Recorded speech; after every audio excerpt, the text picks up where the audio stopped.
Hey guys, Joanne here with Newegg TV. I'm here to do an overview on this Fractal Design Arc Mini R2 computer case. And this design follows the Arc Midi R2 that Paul did a video on, so you can go ahead and hop on over to that if you're curious about the specs. But this mini version comes with plenty of water cooling potential, which is awesome in a small case, right? And also it's modular like the Midi R2, so let's take a look. Like the Midi R2, you also get this brushed metal look, although this is plastic, and you've got these rounded edges right here. Now, first off, measurements before I forget. 8.2 inches wide, 15.9 inches tall, and 19 inches deep. Up at the front, you get two 5¼ inch drive bays, and below that, a mesh filter, easily removable. Just like that, it's a push-release system. Fractal design right here. On the other side, you'll notice the foam padding here to help you catch the dust. Awesome. I love dust filters that are easy to remove and in general because it catches dust. And inside, you have a pre-installed 120mm intake fan, white blades, although you do have mounting points for two 120mm fans.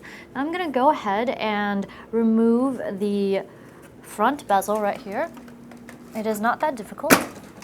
There we go. You'll notice that the fan, like the Midi 2, is attached to the bezel instead of in this area. Here is its 3-pin connector, and your bays should just pop out by pushing together these pieces. There it is.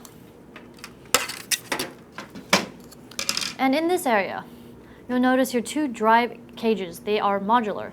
The top one will come off very easily. It is a more tool-free design, where the bottom one does require some removal of screws. And you also get to install a radiator of up to 240mm up at the front if the drive cages are removed. And up above, we have the 5¼ inch drive bays, some port connectors. Along this side, you get a tinted window so you can see into your finished build. On the rear, a couple stiff rubber grommets to thread your cables through or your water cooling tubes, a pre-installed 120mm rear exhaust, also with white blades, and like the front fan, the rear fan is also a hydraulic bearing Silent Series R2 fan at 1200 RPM. The top fan, same thing, hydraulic bearing, just 140mm, which I will show you in just a bit. Knockout for your input-output shield for your motherboard, 4 expansion slots, and a vertical expansion slot. This is for PCI brackets, for things like USB ports, SATA to eSATA converters, and the like. Below that, a bottom power supply mount, and let's take out this dust filter, always an exciting thing. At the top of the case, over here on this edge, we have your 3-speed fan controller, 5V, 7V, and 12V for up to 3 fans. The connectors are up here somewhere, and I will show you in just a little bit. You also get 2 USB 3.0 ports, power button with LED indicator, headphone, microphone jacks, and a tiny recessed reset button. Now to remove the top panel, you got plenty of mesh here for ventilation. Take off these 2 thumb screws. Oh, it's turning, and it's quite easy and smooth, slides right off. You also get some foam padded dust filters. Beneath, here is the 140mm included top exhaust fan. You also get mounting points for 2 120s or 2 140mm fans, or radiators, lovers out there. You can include radiators of up to 360mm. So 240mm, 360mm radiator. However, if you do decide to install the 360 version, then you'll need to remove the 5¼ inch drive cage.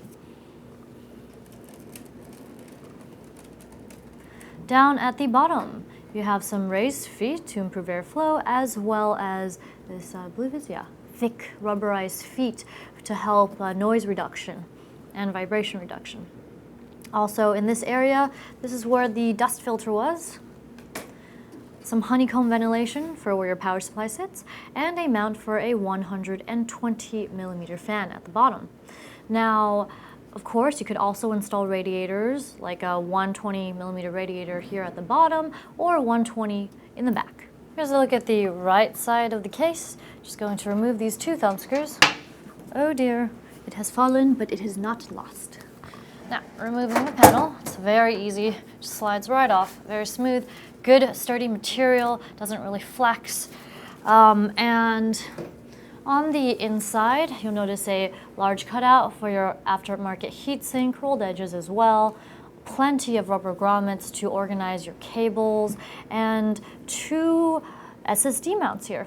So clearly says SSD, so put them here. No, I'm just kidding. It does get a little warmer behind the motherboard tray, although SSDs do run cooler than your standard 3.5-inch magnetic hard drives, so feel free to place them back here if you wish.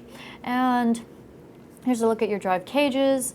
I believe you do also need to remove these two screws in addition to the 4 screws on the bottom here to take off this cage. I will remove both of them to show you what it looks like without it. So moving right along, you get cable ties, also to organize your cables, and 20 millimeters of space behind the motherboard tray and the side panel to route all of those cables. And this case is compatible with micro ATX and mini ITX boards. One last thing here, accessories box. I like how they labeled all the screws here for you. Now we're gonna go ahead and take all the stuff out, which, let's see, isn't really all that much. Everything is bagged and double bagged. Lots of mounting screws, as well as cable ties, golden motherboard standoffs, and the like. Please refer to the guide so you know where to screw everything in. How could I forget? User guide. My haste to just go over the other screw and tie accessories. I forgot. Let's see, attention, in the event that you have received a faulty product, please go straight to Fractal Design and not your seller, who is probably always Newegg, right? And user guide, pretty useful. Tells you how to install everything, and we're good. Finally, let's take a look at the interior of this case. Wow, that thumb screw is on there tight. Another look at the tinted window. Inside, you'll notice that, oops, this drive cage fell out because I removed the 4 screws on the bottom here at the bottom and the 2 on the right side, so I can take off both cages and show you what this looks like.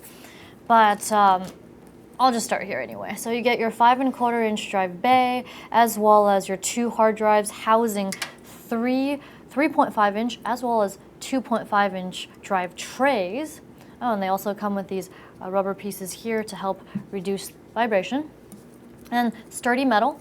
You'll notice that this case comes in a black design with white accents. I like that, black and white, classic. Never go wrong with that. And below that, you just take off these 2 thumb screws here. One moment, please. In order to remove the top cage, as I said, this is much more tool-free. I feel like most cases, or all cases these days, should move towards tool-free, especially for the drive cage removal. Just so much easier that way. And it just slides off like this. If you decide to remove this entirely, of course, you will get more graphics card clearance room, as well as more airflow, as the fans can directly push air through. And down below, the second cage. Ta-da! Easy as pie. Now then, here is a better look at your front intake with its 3-pin connector. And I didn't go over this earlier at the front, but here is the Molex and 1, 2, I believe, yes, 3 fan headers for the fan speed controller up at the top of the case. A look at the front panel connectors. Get the 20-pin USB 3.0 header, always nice to have. What else? Let's say power, LEDs, as well as hard drive LED and reset connectors, and of course, audio connector. Now if I tilt this case a bit, you'll notice where the power supply is. It's got this slightly raised feet with, I believe, yes, foam padding. You've also got some foam padding back here. This is to help reduce the vibration. And now I believe all that's left is to talk about clearance. Oh, yes, of course.